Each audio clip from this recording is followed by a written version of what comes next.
Hello guys, मैं Rohit sir. आज आपको सेकेंड वीडियो लॉन्च किया हूँ, जो कि हमने इसका पहला वीडियो आपको बताया था कि ऑर्गेनिक केमिस्ट्री का कुछ फंडामेंटल फॉर्म जो कि हमें इन चैप्टर के लिए यूज होगा। तो पहला चैप्टर देखिए ऑर्गेनिक केमिस्ट्री का, हैलो एल्केन्स एवं हैलो एरिन्स। हैलो एल्केन्स एवं हैलो एरिन्स, इसका मतलब समझिए, जो हमारा हैलो ये दो शब्दों से बना, एक हैलो और तीसरा है एल्केन्स। वैसे ही ये भी एक हैलो और एरिन्स। तो जो हमारा हैलो शब्द होता है या हैलाइड ग्रुप कहलाता है, हैलाइड ग्रुप, जिसे एक्स से प्रदर्शित करते हैं, जिसमें फ्लोरीन, क्लोरीन, ब्रोमीन और आयोडीन होता है। एल्केन्स का मतलब ये होता है कि कोई भी एल्केन होगा जिससे एक हाइड्रोजन प्रतिस्थापित होकर के उसके स्थान पर हाइड्रोजन ग्रुप जुड़ेगा।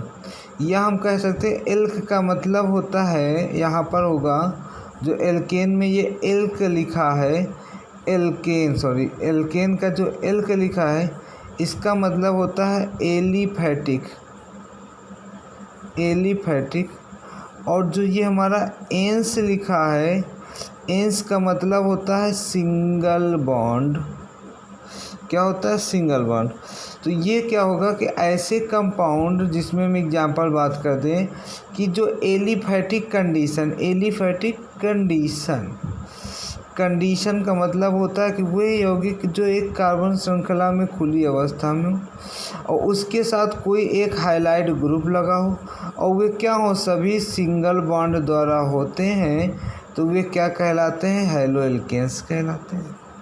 वैसे ही हैलो एरिन्स का मतलब क्या? Highlight group, fluorine, chlorine, bromine, iodine.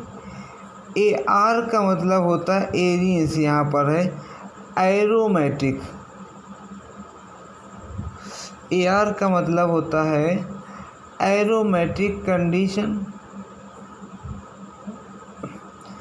इंस का मतलब कह दे तो हम इंस का मतलब बोलते हैं डबल बॉन्ड हो। एग्जाम्पल की मैं बात कर दूं तो एरोमेटिक कंडीशन को हम एक ये भी बोल सकते हैं, क्या सीधा बेंजीन रिंग में हाइड्रोजन ग्रुप जुड़ा हो। ये हमारा क्या है? बेंजीन रिंग है। इसमें कहीं पर भी हम हाइड्रोजन ग्रुप जोड़ देते हैं तो वो हैलो एरिन्स कहलाता है। इस प्रकार से यदि हम परिभाषा की बात करें तो किसी हाइड्रोकार्बन यौगिक में हाइड्रोजन को प्रतिस्थापित करके उसके स्थान पर हाइलाइट ग्रुप जुड़ता है तो वह हैलो एल्केन्स कहलाता है। इसी प्रकार किसी एरोमेटिक या बेंजीन रिंग से हाइड्रोजन को प्रतिस्थापित करके उसके स्थान पर हाइलाइट ग्रुप जुड़ता है तो वह हैलो एरिन्स कहलाते हैं। ये सब क्या है? कार्बन बॉन्ड है, कार्बन है और कार्बन की वैलेंसी 4 होने के कारण इन सबके साथ क्या होता है? एक एक हाइड्रोजन जुड़ा होता है। अब देखिए इसकी जो जनरल प्रॉपर्टी आप लोग पढ़ेंगे कि नॉमेनक्लेचर क्या होता है। हम सिर्फ आपको क्या बताएंगे कि प्रत्येक इस चैप्टर के नेम रिएक्शन बताए जाएंगे। क्या बताए जाएंगे? Name reaction. तो हम इन चैप्टरों में नेम रिएक्शन की केवल बात करेंगे। किसकी बात करेंगे? नेम रिएक्शन की बात करूँगा कि इनमें कौन कौन सी नेम रिएक्शन इस चैप्टर में पढ़ेंगे। इस चैप्टर में हम नेम रिएक्शन मैक्सिमम लगभग बहुत सारी पढ़ते हैं, 20 या 22 रिएक्शन पढ़ते हैं, जो कि हमको इसमें किसी भी प्रकार के रूप से पूछा जा सकता है। NCERT में नेम रिएक्शन को मोस्टली 4 या 5 रूप से लिखी हुई है, लेकिन पूछने पर वो किसी भी प्रकार की रिएक्शन पूछ सकता है जो कि नेम रिएक्शन होती है। तो नेम रिएक्शन में पहली यदि हम नेम रिएक्शन की बात करें तो एक होता है ग्राउज रिएक्शन। क्या होता है? Grouse reaction. ग्राउज रिएक्शन में क्या होता है कि किसी एल्कोहल की क्रिया हम HCl से कराते हैं। दूसरी अब क्रिया भी बताई जाएगी, आप सिर्फ नाम देखिए रिएक्शन का। दूसरा है डॉर्जन रिएक्शन। डॉर्जन रिएक्शन। डॉर्जन रिएक्शन में भी क्या होता है कि एल्कोहल की अभिक्रिया थायोनिल क्लोराइड से कराते हैं। तीसरी रिएक्शन जो है वो हम कहते हैं कि मार्कोनी-काफ के रूल के आधार पर होता है। मार्कोनी लॉ रिएक्शंस होती हैं, जो कि हम देखेंगे आगे कि मार्कोनी-काफ में एक मार्कोनी-काफ का नियम मिलता है और एंटी मार्कोनी-काफ का नियम के आधार पर रिएक्शन होती है। इन दोनों में क्या होता है कि एल्कीन की अभिक्रिया हम HBr से कराते हैं और उससे हमें क्या मिलता है, एल्किल हैलाइड प्राप्त होता है। चौथे हम रिएक्शन की बात कर दूं तो चौथा रिएक्शन हम पढ़ सकते हैं, यहाँ पढ़ते हैं जो NCERT में लिखा भी है, क्या फिंकेल स्टीन रिएक्शन। फिंकेल स्टीन रिएक्शन जो है वो हम लोग इसमें पढ़ते हैं। इसमें क्या होता है कि फिंकेल स्टीन रिएक्शन को ही हम बोलते हैं हैलाइड एक्सचेंज रिएक्शन। मतलब हैलाइड का मतलब कोई भी एक्स हैलोजन ग्रुप, एक्सचेंज का मतलब क्या, अदला बदली। हैलोजन किसी दूसरे हैलोजन ग्रुप से क्या करेगा, अदला बदली करता है, तो प्राप्त तो एल्किल हैलाइड होता है, उसे हम फिंकेल स्टीन रिएक्शन बोलते हैं। पांचवा देखिए क्या है, पांचवा है आपका हुन्स-डीकर रिएक्शन। हुन्स-डीकर रिएक्शन क्या होता है कि किसी भी सिल्वर कार्बोक्सिलेट आयन होना चाहिए और सिल्वर युक्त, मतलब यह हमारा कार्बोक्सिलेट आयन था और कैसा होना चाहिए, सिल्वर युक्त। उसकी अभिक्रिया हम कराते हैं ब्रोमाइड के साथ, तो वह हमारा हुन्स-डीकर रिएक्शन कहलाता है। नेक्स्ट हमारी रिएक्शन होगी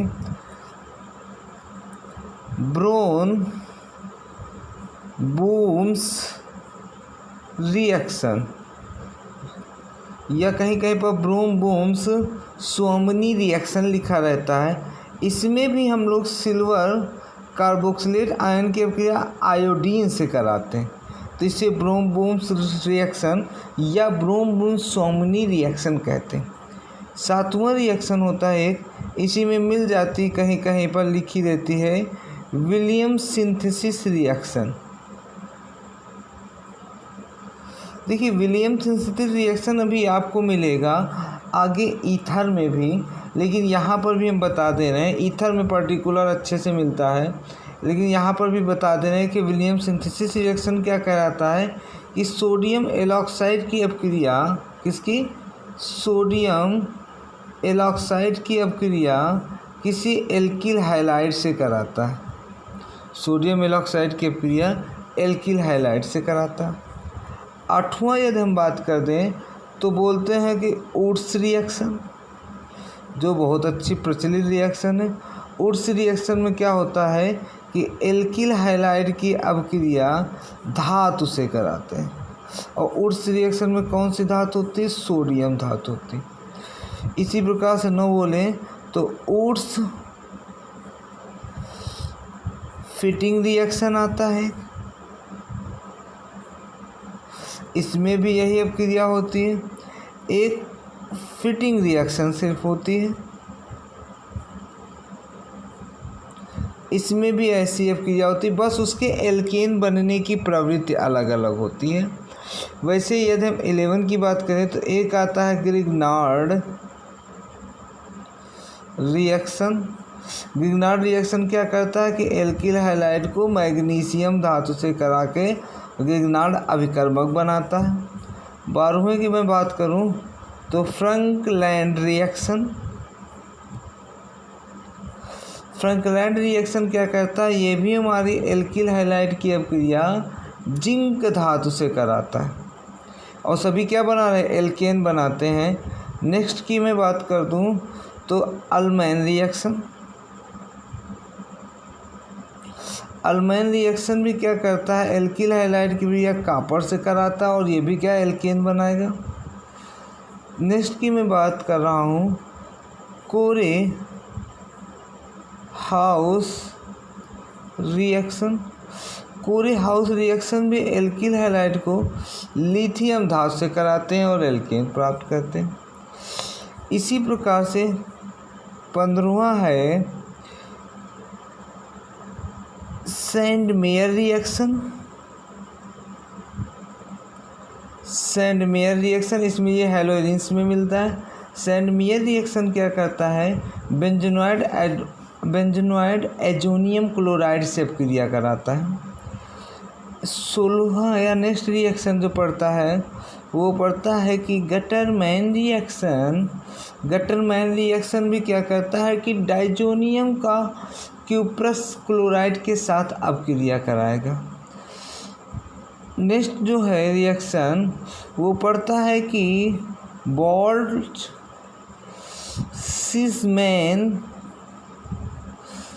रिएक्शन।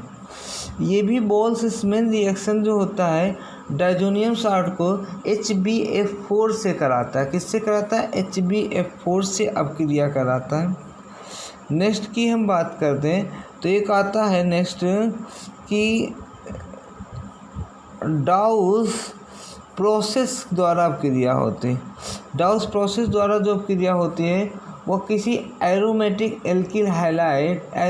हैलाइड को सोडियम धातु के साथ 623 केल्विन 300 एटमॉस्फेयर पे कराते हैं तो वह डाउस प्रोसेस रिएक्शन कहलाती है।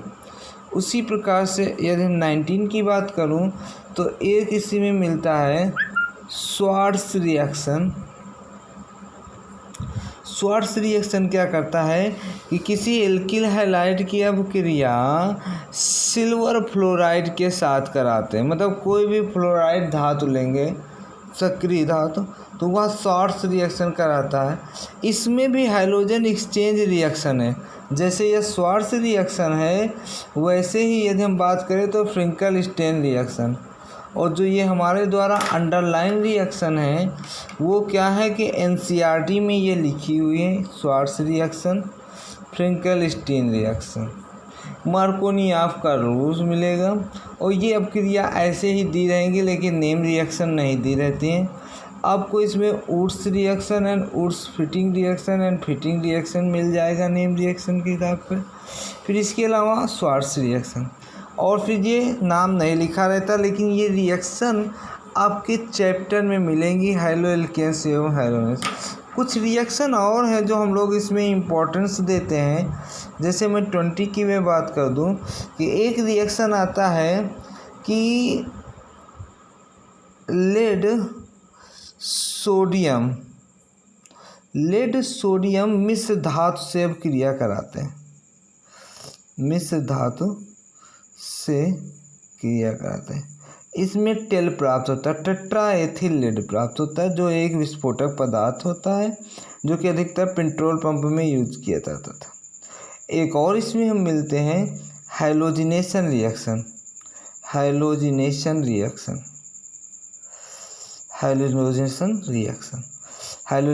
रिएक्शन में क्या होता है कि बेंजीन को हाइड्रोजन अणु से कराते हैं। तो इस प्रकार से जो ये हमारे द्वारा बताई जा रही हैं रिएक्शन लगभग 21st, ये नेम रिएक्शन कहे या ऐसे ही पूछा जाए लेकिन हम इनमें जो चैप्टर में रिएक्शन होती हैं ये इतनी मिलती हैं जो हैलो एल्केन्स एवं हैलो एरीन्स में पढ़ने लायक होती हैं। अब इनका विस्तार नेक्स्ट वीडियो में दिया जाएगा जो कि क्रमवश एक बाय एक द्वारा रिएक्शन लिखाए जाएंगे। जिसकी सिंथेसिस या जिसका मैकेनिज्म की आवश्यकता होगी उसकी मैकेनिज्म बताई जाएगी, अन्यथा जिसका डायरेक्ट रिएक्शन कराना है उसकी डायरेक्ट रिएक्शन करके बताई जाएगी। तो आज की क्लास के लिए धन्यवाद। यदि आपको अच्छा लगे तो हमारे चैनल को सब्सक्राइब कीजिएगा और बेल आइकन को दबा करके उसे धन्यवाद।